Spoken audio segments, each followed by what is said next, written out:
Hello friends, welcome to back my channel. तो आइए हम लोग नेक्स्ट प्रैक्टिस सेट शुरू करते हैं। तो प्रैक्टिस सेट शुरू करने से पहले आप लोगों से ये कंफर्म करना चाहेंगे कि आप लोगों ने पिछली वीडियो देखा था, आप लोगों को समझ में आया था कि नहीं। आप लोगों ने कमेंट किया था। तो आइए हम लोग शुरू करते हैं इसे। तो पहला क्वेश्चन हम लेते हैं यहाँ पे।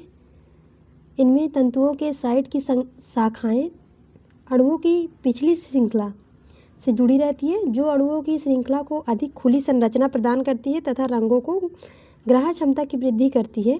क्या कहा जाता है उसको? होमोपॉलीमर्स, टेट्रापॉलीमर्स, ग्राफ पॉलीमर्स या फिर मोनोपॉलीमर्स। तो इसे हम क्या कहेंगे? इसे हम ग्राफ्ट पॉलीमर का नाम देते हैं। तो करेक्ट आंसर हो जाएगा option number C, graft polymer.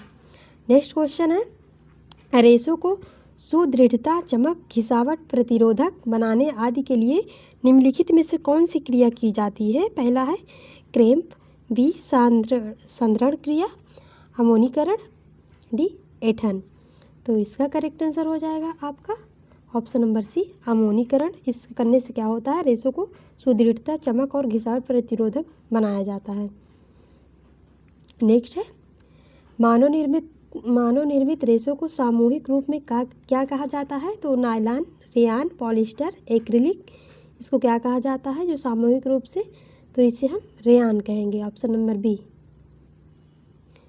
Next question है, कपास के रेशे में सुदृढ़ता, चमक, घिसावट तथा प्रतिरोधक बनाने आदि के लिए की जाने वाली क्रिया क्या कहलाती है? क्रेम क्रिया, जीवाणुरोधक क्रिया, अमोनीकरण क्रिया, विरंजन क्रिया। तो क्या कहा जाता है इस क्रिया को? तो हम इस क्रिया को अमोनीकरण क्रिया कहते हैं, जिसमें कपास के रेशे को सुदृढ़ता, चमक, घिसावट तथा प्रतिरोधक बनाने आदि के लिए की जाती है। नेक्स्ट है, लपेटे गए धागे को रीलिंग करते समय कुछ बल दिया जाता है जिसे रेशम के रेशों को मजबूती आती है। यह प्रक्रिया क्या कहलाती है? थ्रोइंग, मर्सराइजिंग, टेंटरिंग या फिर रीलिंग। तो हम इसे क्या कहेंगे?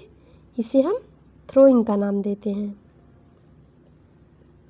नेक्स्ट क्वेश्चन है, निम्नलिखित में से टो से तात्पर्य है? टो का मतलब क्या है?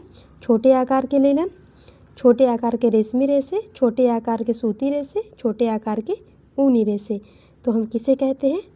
जो छोटे आकार के लीलन के रेशे होते हैं उसे हम टो का नाम देते हैं। लीलन हमें किससे प्राप्त होता है? फ्लैक्स नामक पौधे से प्राप्त होता है। एंड नेक्स्ट है, लीलन के वस्त्र क्षार से प्रभावित नहीं होते, इसलिए इस पर किस प्रकार की परिचर्या की जाती है? थ्रोइंग, टेंटरिंग, मर्सराइजिंग, धुलाई। तो किस प्रकार की इस पर परिचर्या की जाती है? तो इसमें हम मर्सराइजिंग परिचर्या करते हैं। नेक्स्ट है, ऊन के रेशे को सूक्ष्मदर्शी रचना कैसे दिखाई देती है? ऊन के रेशे की सूक्ष्मदर्शी रचना त्रिकोणाकार, बेलनाकार, चौरस, अंडाकार। तो किस आकार की दिखाई देती है? तो ये आपको दिखाई देती है बेलनाकार की। नेक्स्ट है, रेयान का पिता किसे कहा जाता है? Father of rayon. ये क्वेश्चन इंपॉर्टेंट है, तो हम इसे रेयान का फादर किसे कहते हैं? तो आप क्या आंसर लगाएंगे? काउंट हिलेरी को हम फादर ऑफ रेयान कहते हैं। ये आपका बहुत इंपॉर्टेंट क्वेश्चन है, बहुत ही बार पूछा गया है ये क्वेश्चन। नेक्स्ट है, निम्नलिखित में से कौन से रेशे ऐसे हैं जो 445 फ़ारेनहाइट डिग्री पर चिपक जाते हैं या उच्च तापक्रम पर पूर्णतः पिघल जाते हैं? तो एक्रिलिक, नायलॉन, ऊनी या रेयान। तो इसमें से क्या हो जाएगा? इसमें होता है एक्रिलिक, जो होता है वो चिपक जाता है आपस में। नेक्स्ट क्वेश्चन है, निम्नलिखित में से कौन सा एक रेशा प्लास्टिक की भांति दिखाई पड़ता है? फाइबर ग्लास, विकारा, सरन, एस्बेस्टस। तो करेक्ट आंसर क्या हो जाएगा आपका? ऑप्शन नंबर सी, सरन एक ऐसा रेशा है जो प्लास्टिक की भांति दिखाई देता है। फाइबर ग्लास ये आपके खनिज रेशे हो जाते हैं, एस्बेस्टस ये भी आपके खनिज रेशे हो जाते हैं। नेक्स्ट है, कपास से तंतु निर्माण की प्रक्रिया में निम्न जानकारियों को सही क्रम में रखें। गांठ तैयार करना, कपास ओढ़ना, गांठों को खोलना, मिलाना, धुनना, कंघी करना। एंड नेक्स्ट है, गांठों को खोलना, मिलाना, धुनना, कंघी करना, ओढ़ना। एंड सी का ऑप्शन, कपास को ओढ़ना, गांठ तैयार करना, गांठ खोलना, मिलाना, धुनना, कंघी करना ऑप्शन नंबर डी, गांठों को खोलना, मिलाना, धुनना, कंघी करना। तो क्या हो जाएगा इसका करेक्ट आंसर हो जाएगा ऑप्शन नंबर सी। कपास को पहले ओटते हैं, फिर गांठ तैयार करते हैं, फिर गांठों को खोलकर मिलाते हैं और फिर उसकी धुनाई करते हैं, कंघी करते हैं बाद में उसकी। तो ये करेक्ट हो जाएगा। नेक्स्ट है, वर्तमान में जल अवरोधक वस्त्र बनाने में प्रयुक्त किया जाता है।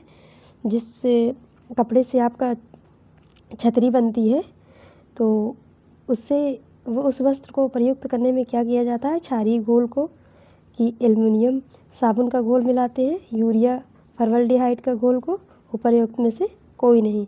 तो करेक्ट आंसर हो जाएगा आपका ऑप्शन नंबर बी। इसमें क्या मिलाया जाता है, एल्युमिनियम साबुन का घोल मिलाया जाता है, तब जाके ये आपका जल अवरोधक वस्त्र तैयार होता है। नेक्स्ट है, निम्नलिखित में से किस प्राकृतिक वस्त्र में गंधक मौजूद होता है, रेशम, ऊनी, सूती, डेक्रान, किस में होता है? तो करेक्ट आंसर हो जाएगा आपका ऑप्शन नंबर बी, ऊन में क्या रहता है, गंधक में मौजूद होता है। नेक्स्ट है, काउंट हिलेरी डी चार्डोनेट जिन्हें रेयान का पिता कहा जाता है, उनकी उपलब्धियों में शामिल रेयान के संदर्भ में से निम्न में से कौन सा कथन सही है? इसके द्वारा पहला रेशा नाइट्रोसेलुलोज बनाया गया था, ऑप्शन नंबर बी। इससे पूर्व इस कार्य के लिए अनेक प्रयत्न किए गए थे, ऑप्शन नंबर सी। भारतीयों ने उस दौर के पहले से ही इसका प्रयोग शुरू कर दिया था, ऑप्शन नंबर डी। रेयान से बने ऊनी वस्त्र अभी सभी स्थान पर लोकप्रिय हुए। तो कौन सा करेक्ट आंसर हो जाएगा, ऑप्शन नंबर ए आपका करेक्ट आंसर हो जाएगा कि इनके द्वारा पहला रेशा नाइट्रोसेलुलोज बनाया गया था। नेक्स्ट क्वेश्चन है आपका, ऐसे इकहारे धागे जिसमें कहीं पर ऐंठन दी जाती है और कहीं पर ऐंठन बिल्कुल नहीं दी जाती और मोटे होते हैं तथा इसके व्यास में भी अंतर होता है, ये विशेषताएं किस धागे में पाई जाती है? ऑप्शन नंबर ए फ्लाक धागे में, ऑप्शन नंबर बी वक्राकार धागे में, ऑप्शन नंबर सी फंदा धागे में, ऑप्शन नंबर डी नॉब धागे में। तो किस में पाया जाता है? इसमें पाया जाता है वक्राकार धागे में। आपके क्या होता है, ये मोटे होते हैं और इनके व्यास में भी अंतर होता है, जिसमें कहीं पर ऐंठन होती है और कहीं कहीं पर ऐंठन बिल्कुल नहीं होती है। नेक्स्ट है, निम्नलिखित में से कौन सा कथन रेटिने धागे से संबंधित नहीं है? तो ऑप्शन नंबर ए, इसे कॉर्कस्क्रू के नाम से जाना जाता है, सजावटी तथा मूल धागे को परस्पर बल दिया जाता है, ऑप्शन नंबर सी सतह खुरदरी होती है, ऑप्शन नंबर डी इसमें प्रभाव उत्पन्न करने वाले प्लाई को आधार माना जाता है। तो करेक्ट आंसर इसका क्या हो जाएगा आपका? करेक्ट आंसर आपका हो जाएगा इसमें, एक मिनट,